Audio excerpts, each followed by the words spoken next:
Taming the High Cost of College, Episode 67.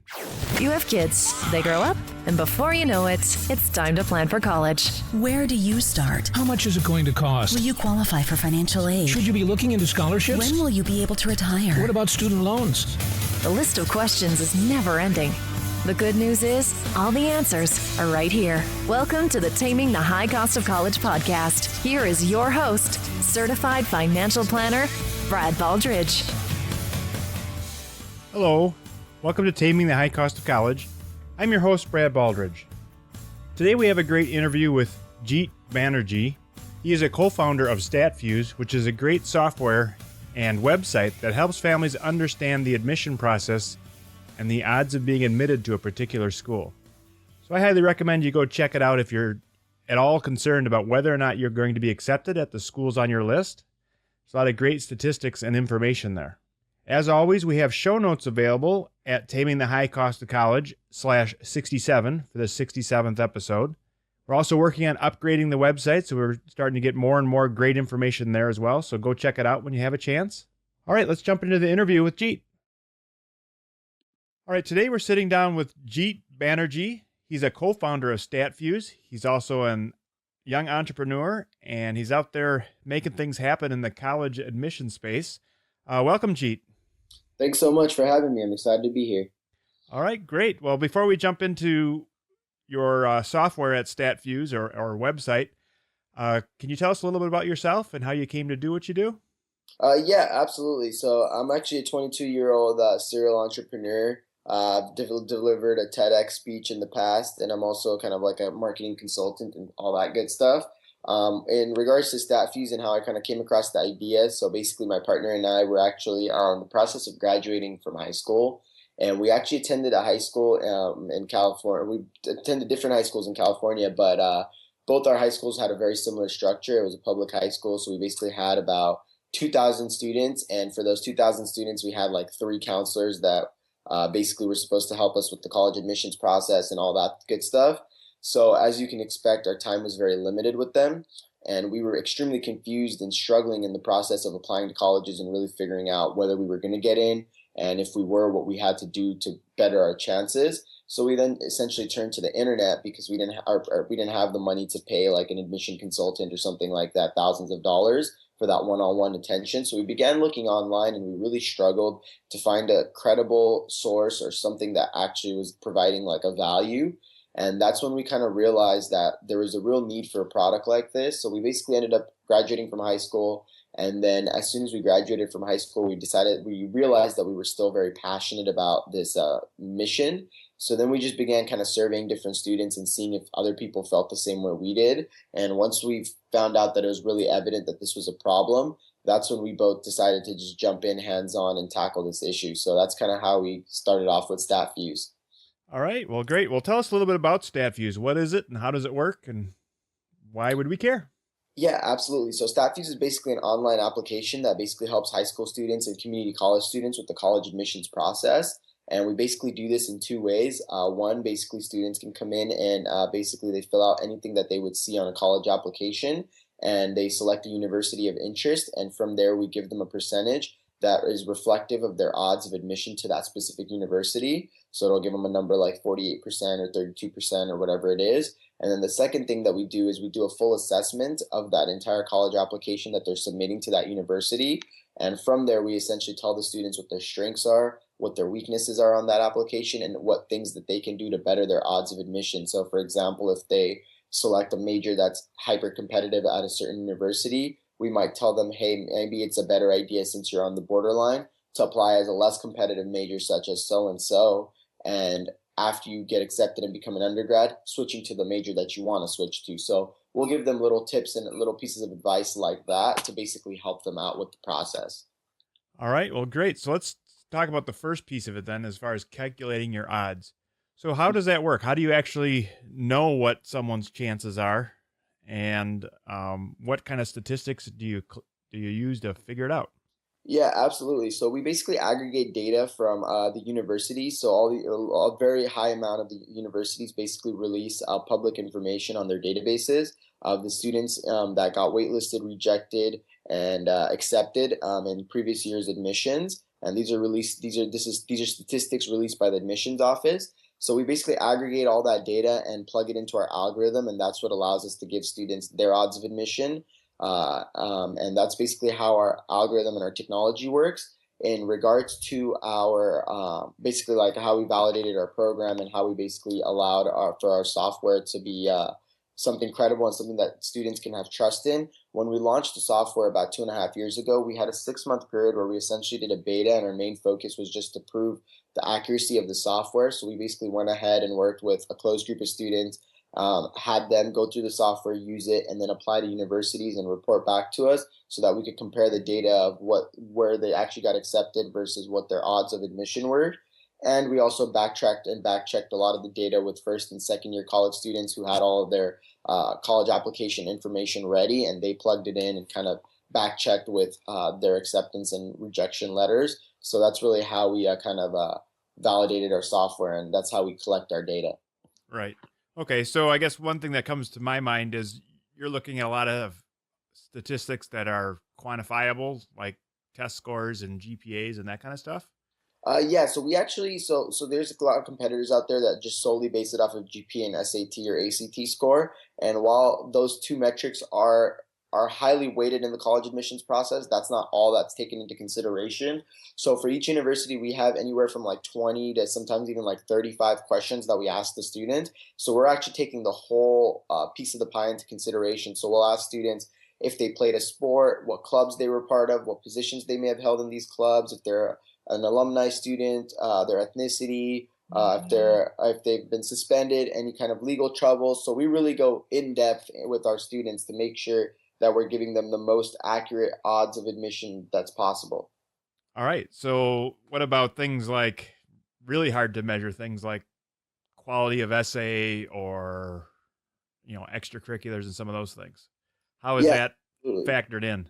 Yeah, absolutely. So the only two things that we don't take into consideration are, let's say if a college requires an essay or like a personal statement at the UCs, those are the only things that we cannot basically weigh into our algorithm. So we basically can weigh in anything that's a quantifiable metric. And in terms of other things like extracurriculars, volunteering, all that other stuff is taken into consideration through our program. Students are asked to enter what other extracurricular activities they did, how much time they may have committed, any accolades or accomplishments they may have had at these different extracurricular activities. So we take all that stuff into consideration. It's just the essay is the only thing that we basically do not put into consideration. Okay. And then do you guys get involved with whether or not you might qualify for scholarships as well? Or is that something you're thinking about, or where are you at with that?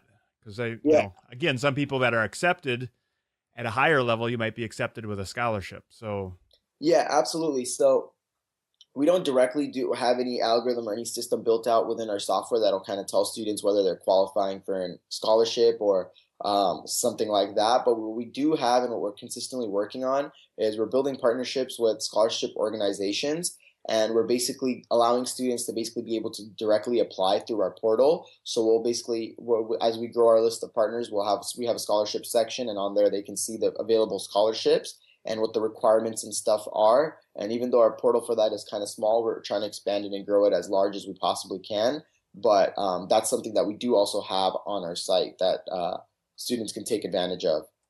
All right. So then if we're interested in signing up for this service, is it the students that are signing up or parents, or is there availability for both? Yeah, so it's a combination of both. The program and the software in the back end is definitely created specifically for students. Like for parents, it might be a little bit confusing just because they're not going to know a lot of the answers to a lot of the questions that might show up. So it's definitely more student friendly and user friendly towards the students. But we have a combination of both constantly signing up, whether it's parents or students. So either or works. All right. So then as you're collecting in this information, it looks like you can actually create like a username and a password. I'm assuming that you save the information. Yeah, that's correct. And so as you're considering schools, you can change the schools on your list and that kind of thing as you're learning or visiting and that kind of stuff. Yeah. All right. So I think that's the first side of things that's important is, and I guess in an interview I did a while back, I said essentially the same thing where we're starting to use big data, and it's now coming to the consumer side of college, where in the past, only people at the college had an inkling of, well, these types of applicants do this, and these type of applicants get this type of scholarship, and these type of applicants get accepted. And I think with people that are grabbing the data and however they can get their hands on it and then make it available to us, now we have a better understanding. So what would parents do if they're working with your software and they see things like 5% chance, 10% chance on a majority of their schools? Is that a red flag in your opinion? And what would you do about that? Yeah, absolutely. So if like as a parent you see a lot of the schools that you try to apply to or prospective universities that your student might be interested in, and you end up seeing a very low chance, something I'd consider very low, like 10% or lower, or 15% or lower. The first thing that we got to ask ourselves is kind of like where your student stands. So is he a freshman, sophomore, junior, or senior? Obviously, if you're a freshman or a sophomore, it's not that alarming because you do have another 2 years or 3 years to really be able to fine tune your student to be able to get somewhere. But if it is something where you're a junior or senior, it does become a little bit more alarming. And then at that point, you really have to look at what it is that basically on the strengths and weaknesses, it'll kind of tell you afterwards, what are the things that are so weak about what about your student's application that are potentially bringing your percentage or your chances of getting into this university down so much. So that's kind of the main part that I'd look at. Like, for example, if it's like an SAT or an ACT score that's really bringing you down, well, that's not so horrible because you can take this test numerous times and you can get the help necessary. As long as your student's probably not a senior or probably not in about October or November ready to apply, you still have some time, a couple months, whatever it is, to really be able to fine-tune that score. If it's things such as like a lack of extracurricular activities or a lack of having like a well-rounded student who maybe played sports or did other things, then it becomes a little bit tougher to do because the colleges are looking for a student to be at least doing it for one full school year. So in those types of situations, you really gotta just kind of accept where you're at and just maybe create a new list of schools or just kind of go based around that. So it really depends on where the student stands, I think, and that's what allows the most room for flexibility and all that. Right. So I guess my opinion, again, assuming that your statistics are accurate from a pragmatic standpoint, most families, you need to be applying to enough schools at high enough percentages that you're likely to get accepted to 2 or 3 or 4 so that you have, some options. If everything you're applying to is very low percentages, you have 2 options. One is figure out and use StatFuse or some other method to figure out why you're not all that competitive at these schools and fix it so that you are more competitive and more likely to get accepted. And that, of course, works best if you've got younger students. Or the other option is you come up with a list that has some schools on it that you're likely to be accepted to. Because I see that a lot in my planning where families, list 5 schools. They're all very expensive and they're not likely to win scholarships because they're very competitive relative to the student. So they might get accepted to 2 or 3, but they're not, strong students at those schools. So if they're accepted, they're going to end up paying full price. And then parents are surprised. Oh, the 3 schools we were accepted to are very expensive. It's like, well, you could have, seen that coming had you used something like a StatFuse to figure out your odds of being accepted, as well as, just understanding the process a little better. Yeah, exactly. I absolutely agree with you, and that's why, like, even with StatFuse, we really try to make sure we focus on students creating like lists of colleges. So creating one list that's like your safety list, like the schools that you're almost have the highest chances of getting admission to, and creating a list of those universities. Then creating a list of like a reach schools, stuff that's like more in the middle where it's like a 50-50, you don't know if you're going to get in or not. And then creating a list of really high reach schools where you have a very, very low chance. But I know a lot of students, like, they have that dream university and they really want to apply, which is absolutely fine. And it's always worth giving it a shot. But if you create these 3 different lists, when like the acceptance letters and all that stuff do end up rolling around, you're not so in such a place where you're completely like lost or confused and don't know what university to apply to. If you build these types of lists, I think it really helps students and even families because they have an expectation of where their student can land, and based on the results, they can immediately take a course of action. So I think that's another important thing that many students and parents should very highly consider doing. So what's a typical percentage range that people see? So if you're a strong student at a particular school, is it going to go all the way to 100% or 80% or what's a good number for a strong likelihood? Anything I think above 75%, I would say is a strong likelihood at a university. I would consider those like schools to put on your safety list. So that's what I'd probably quantify it at. Okay. Is it possible to get, 95, 99, 100% type things coming from the software, or is it a So little more conservative than that? yes, you'll never see 100% just because we don't have like the essay to quantify as well. But if it's like one of the top universities, it usually caps off anywhere from like 80 to 90%, even if like the student has everything perfect. But if it's like kind of like a easier school to get into with less requirements, it can go as high as 95%.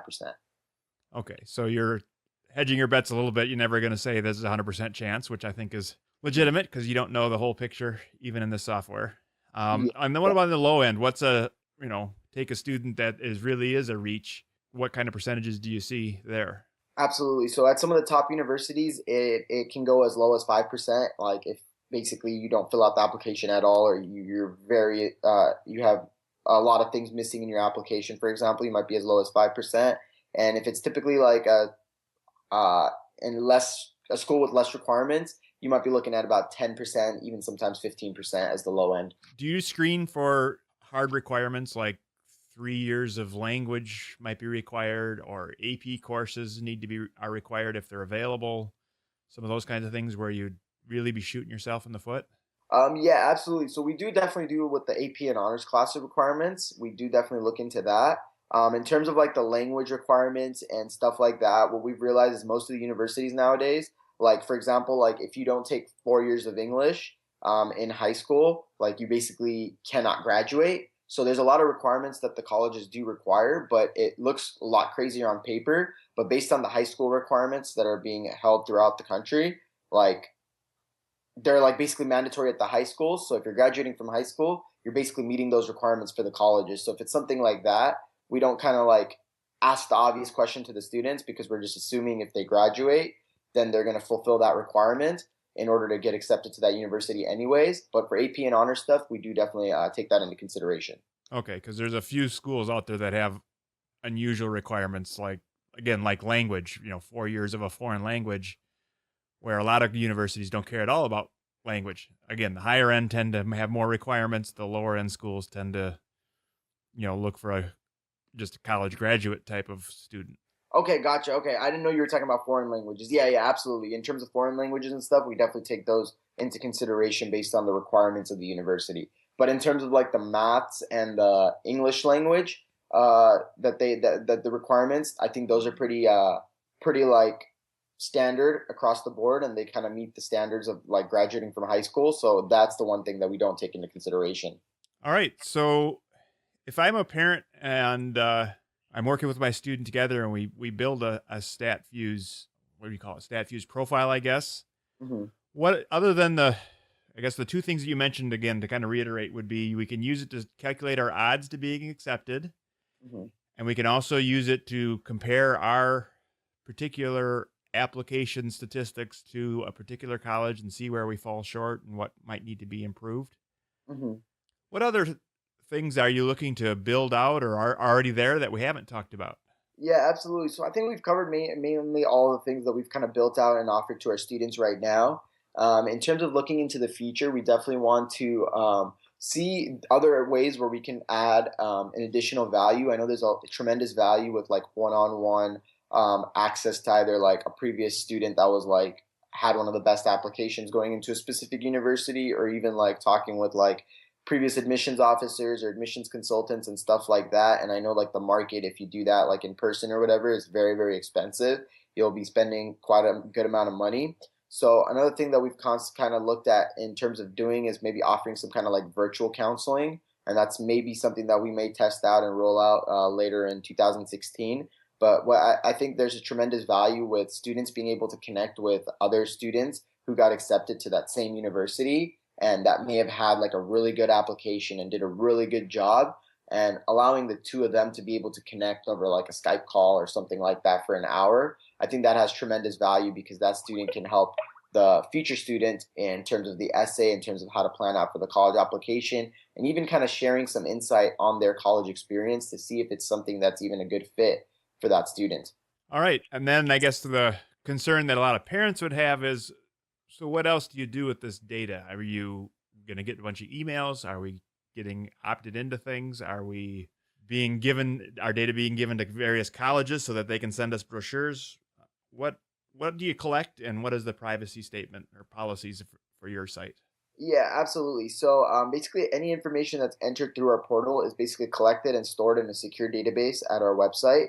But none of that data is actually ever sold or actually ever given out to any third parties without the user's consent. And basically, we do have an opt-in form where the students can check a box, and basically students or parents can check a box and say, I'm okay with you guys giving out my information in order for colleges or other third-party organizations to basically reach out to me. So that's the only case in which a student would basically receive emails or something like that from another third party. But other than that, their data is 100% secure, and if they do not check that opt-in form, they will not hear from anybody.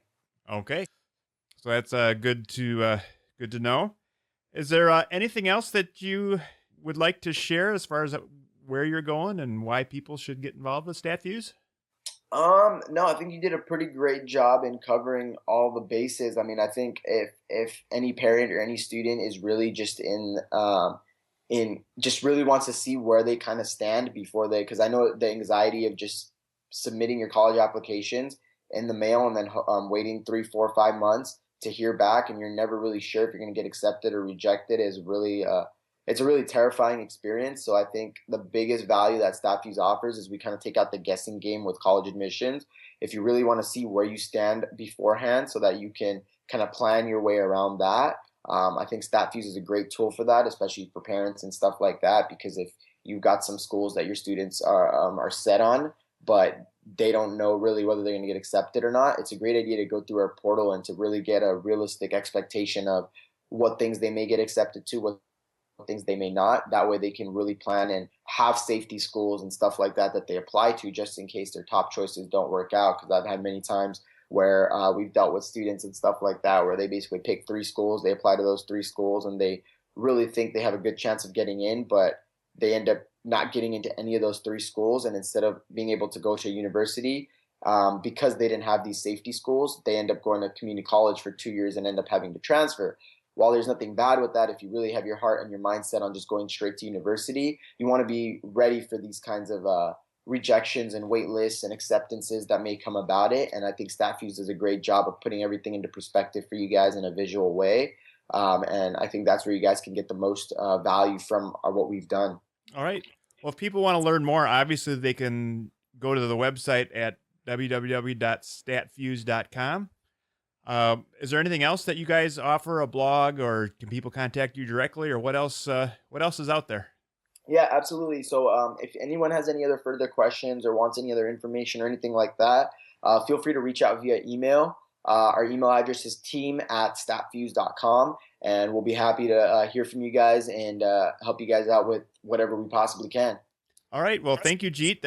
I really like what you're doing here. I think it's leveling the playing field for a lot of families out there where it seems like in the past only the colleges knew what was going on, and you just kind of had to play along. Now, like I said, with the big data and people are learning a lot more and gathering or tracking statistics and sharing it with families, so now you don't have to go in blind. You can run some numbers and get some ideas of what's possible. Yeah, absolutely.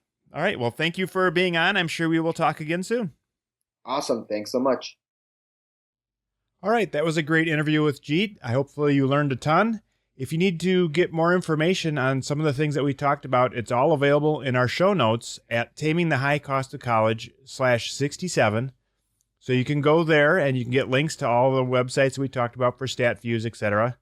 And also find past episodes for this podcast, as well as additional articles and information that I have created to help families understand and pay for college. If you have any thoughts or questions, feel free to reach out to us. You can reach us through the website at tamingthehighcostofcollege.com. And that's all we have for this week. Thank you for listening to the Taming the High Cost of College podcast. Now it's time for you to take action. Head to tamingthehighcostofcollege.com for show notes, bonus content, and to leave feedback for Brad. The next step on your college journey starts now.